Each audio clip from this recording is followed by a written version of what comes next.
Yep. There we go. So thank you. Thanks for signing up for this. I appreciate that. Yeah, no problem. Perfect, because I see you writing and I see beautiful pictures on your Instagram account. Oh. So it's perfect. And I've been updating, I don't know if you know this, but I've been updating my own website, which I've been writing since 2013. I had Uh-huh. no intention to make it be read per se. Hmm. And I remember when I first started writing, I was thinking, dang, someone might read this. And turns out I was wrong. Mostly people didn't read it. And I thought because I put my thoughts out there, everybody was going to have an opinion on what I wrote and they cared about what I wrote. And then I quickly learned they had no idea I was writing. that was Hmm. and that lasted for years. So Yeah. then I discovered that actually the only thing I needed to do was just keep writing, keep owning my Yep. voice. And I'm so glad I wrote all my stories because now I look back and I have all these very cool stories about my Uh-huh. life. And I could not remember that much stuff. Well, that's good. Yeah, that's helpful. So you have been writing for a long time, I think, but maybe not identifying as a writer. Yeah, I think I started my first blog in 2010, 2000, wait, maybe it was before that. I don't know, it was around 2009, 2010. Yeah, Beautiful.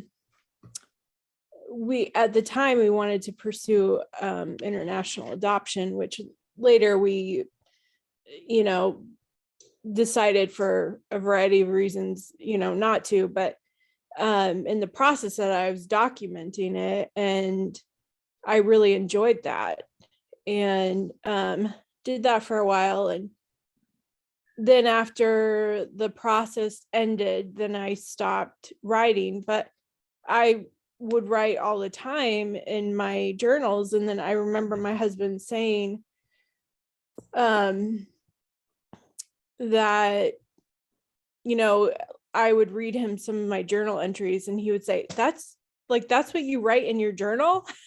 Like, Yeah. nobody's gonna see that and you write like that. And I'm like, yeah. And he's like, well, why are you not writing, more often? Beautiful. And so, I mean, I've been writing for years, so Yeah. just haven't made it really public until recently. And, you know, so I've learned that it really requires you to own your voice. yeah. And it actually helps you become more you. You Mm-hmm. become a I lot clearer on totally what you agree. really think. But when I look back at some of the stuff that I wrote way back when, it's my husband right in the window. When I look back at what I wrote then, I go, oh no, I don't think that anymore. there's Yeah. there's that element too. Yeah, totally agree. Uh, I forgot what I was gonna say. Oh shoot. Oh, you talked about, kind of owning your own voice. And for so many years, I've been thinking that I feel like I've been silenced because, and maybe I was telling you this, but on social media specifically, and then in other, a few other areas of my life, but I just felt like I couldn't truly say what I wanted to say without Right. feeling belittled by somebody else. And so, Because you cared what other people thought. yeah, Yeah. yeah. And I didn't want the arguments that came with it. I just wanted to be able to say how I felt and not feel like there was always that negativity surrounding Right. it all the time. I've been writing and engaging a lot about boundaries these days. And you Uh-huh. know that we both had chats about this, Mhm. but a lot of discussion around boundaries for me. That started somewhere in 2004 for me. And Mhm. I learned both not to care what other people think, but also know that, of course, I care what other people think, Yeah. but how to frame that. If they're important people in my life, then I have to figure out how to engage that. And if they're people that, all people are important, but people that really you want to have a say in your life, then you have to yourself decide how you're going to engage those people mentally, which is Mhm. like the ultimate, one of the biggest works that we can do. Yep. Um, But when putting your voice out there in a written word is a vulnerable space to be. It Mhm. certainly was extremely vulnerable for me. And now I look back and I think, dang, I don't even think everything I said. Delete, Yeah. delete, delete, delete. Well, I was taking a writing class, and the author, she's a New York Times bestseller, and she said, you want to be real and speak your Yeah, truth, but you also don't want to, it's not your diary. right. So there's that balance between, not sort of airing your dirty laundry out in public, especially like for me, I write about depression and anxiety a lot, and years of struggles with that, and with my healing that's come, and Yeah. just deep stuff. And so it can definitely sometimes borderline on feeling like it's a diary. And too But vulnerable at times. Yeah. yeah, it does. And that's been a big struggle for me, because I put the vulnerability out there, and then I've been so worried about what other people think, and so I take it back. I And yet don't. there's this balance because I've learned, yeah, there's, especially if it relates to somebody else, if you're sharing dirty laundry that could affect somebody else's life, then Yeah, it's a little trickier. right. And yet you being vulnerable means that other people feel connected and they Mhm, really feel like, oh, somebody else gets me, or somebody mhm, else connects with something I've experienced with, or somebody else can give me an idea of how to deal with something. mhm. And that there's a lot of I want to say that's why I write, but actually I think I came into the world writing, so I think it's a complicated answer. But one of the big reasons for me is a sense of impact and being able to have a presence. Mhm, And I know that everything that I say doesn't resonate with everybody. That's the way it works. mhm. And Right. yet when I'm authentic and when I share stories that are true to my experience, somebody always does resonate with it. Yeah. And those Yeah. are the people that it matters to me. And that I was trying to take a look at, just for a second, my website. I created this help statement so that I can help people understand what I'm really all about. And for me, at this point, I identify that I'm helping the overwhelmed homeschool mom shed what's not working so she can show up in her homeschool and life authentically, purposefully, and confidently. And I Mhm, do that through, obviously writing and my courses and writings and things like that, mhm. and mentoring, coaching, whatever you want to call it. But so my hope is that this will give a forum to you and to everyone that I've invited to write on my website to engage essentially that help statement, the things that Mhm. I've asked you in questions that you may or may not answer if you choose to read or write on those things, that maybe it can be oriented toward the reader who's looking for encouragement, authentic story, your Okay. story. And so, Yeah. I'm curious if you have any questions on any of the questions, because one of the other gals does. So I Uh-huh. definitely want to record Let those me questions pull too. it up here real quick. I'll put up my phone, and let's see here. I know Tammy was asking, when I was asking about your favorite resources, to me, when I'm talking about books or resources, that can be books or resources that are encouraging to you in your homeschool journey, or ones that you like to use in your homeschool routine or your curriculum or whatever it is. And it Mhm. doesn't have to be an exhaustive source, because people tend not to read, we tend to glaze over people's writings and just pick up the highlight points. So it's Yeah. just like 3 to 5 max of resources or book offering. Okay. Okay. Um, let's see here. I did look over these questions, but um, tell me about your homeschool. Um,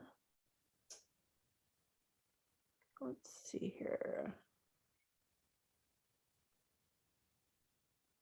I'm gonna have a hard time coming up with 3 read alouds, because my 7-year-old does not like to read. Oh, Well, God, I I always shouldn't have say one she of doesn't those. like to read. She doesn't like books. Yeah. which is a struggle for me because I love books and I have a lot of books, but Well, and I've probably got a huge stack right behind me. These are ones that I'm planning to give away somewhere, all for a Mhm. 7-year-old, ironically. Some days I think I'll just Really. keep all of the books for my grandkids, but a lot of books. You don't have to answer all the questions, by the way. Yeah, okay. For me, the bigger energy, like it helps other people understand where your point of reference is when you share a little bit about your homeschool, who you homeschool, what brought you to homeschooling. And I love the question, what keeps you homeschooling? Because it's not usually the same reason that you began homeschooling. Mhm. Yeah, I don't think I have any questions about the questions. Probably just more, I think I sent you a message about the type of format. So you want like a story type format then, right? Is Well, that you what can you're answer, actually, I'll do it in an interview format. Oh, okay. So yeah, because the way the blogs work, they always want to have like a heading. So then I'll put in a question for the heading section. Okay. Okay. And when you, So I can just go through and answer the questions. yeah, you I can. like that. And Okay. I'll edit as I need to. I have Okay. Grammarly, so it'll Yep. automatically change grammar. Yep. But and then if something is, just, I guess I'm not accustomed to being the editor for other people. I often edit things, but I would just Mhm. make things as abbreviated or with brevity as I can without changing what you Okay. meant. Okay. Because again, people don't read, they skim nowadays. Mhm. Um, your greatest challenge is, it doesn't have to be, when I ask about that, it doesn't have to be about homeschooling. It can Okay. be about something outside of that, Okay. because I know that whatever we deal with always interacts with our homeschool Yeah. reality. And, whatever you would suggest as your top 5 for self-care strategies or approaches, it could be 3, it doesn't have to be 5. Okay. When I talk about your most aligned philosophy, I'm really, asking, what do you identify as a homeschool philosophy, or Mhm. ones that you've tried? Again, if you don't want to identify with any, that's fine too. Mhm. Some favorite things to do with your kids. I think I wrote greatest challenge twice on my paper. Advice for a new homeschool mama. Mhm. And if you have a website, an Instagram channel, a Facebook group, you're welcome to put that on there and I will link it, or a business or a book or a resource. I'm Okay. happy to do that. Cool. And then I asked the question, if you could create a homeschool mama retreat, what are the 3 things you would most want in there? Mhm. And this one is where my focus has been for the last 6 months, is your story. If you have one, or if you have more than one, a story about overwhelm, boundaries, or deschooling tools. Seeing, essentially what I'm saying by that is, what has been your story around understanding that homeschooling isn't like a school in your home, and that can manifest in whatever way you've had as an experience. It doesn't have to be in the language that I use. So whatever ways seems to resonate with your actual homeschool experience. I think that. Oh, I think you froze for a minute there. I didn't see you. Oh, did I disappear? Yeah. Okay. My intro. Okay, you were talking about deschooling and Right. I was saying that it doesn't have to be in the language that I how often I speak. came to. Mhm. Whatever strikes you as, this feels authentic and resonates in your actual homeschool and your Okay. actual life. In other words, when I'm really talking about that topic, I'm really saying how you thought homeschooling would be because you had a similar Mhm. conventional education, and how you actually experience learning in your homeschool. Mhm.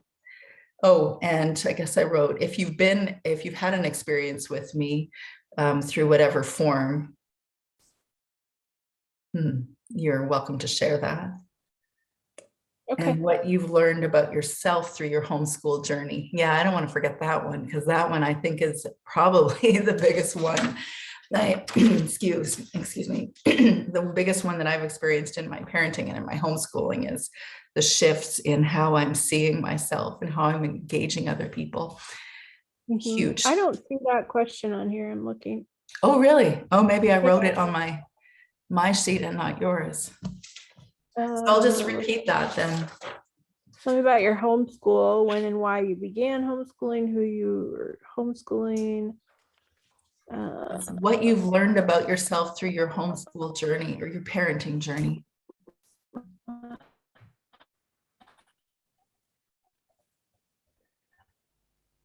Not sure if we cut out there. Should I say it again? Yeah, I did. Yeah, say it again. Okay, so what you've learned about yourself through your parenting or homeschooling journey. Okay, let me write that down. And so there's no hard and fixed timeline on this. Okay. Depending on how much each person's writing, I might write it in 3 separate posts or 5, or however, number of people actually sign up this time. I'm going to ask a few people, maybe every few months I'm going to do this, because I want there to be more than just my experience in this. And I'll keep this recording if you're okay with that, and share that with other people. If you want, you're welcome to share, by the way, since this is going out in the masses right now, you're welcome to share your links right now if you want. And if you don't, totally cool. I'm throwing you into the limelight here.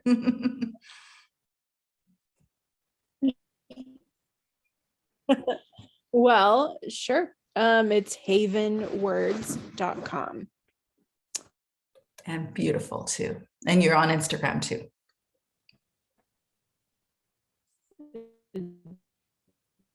It's just H in my web. You know what? Now my internet is unstable. So would you repeat that? You're on Instagram and you're on your blog. Havenwords.com Yes. is your internet, or is your website? Yep.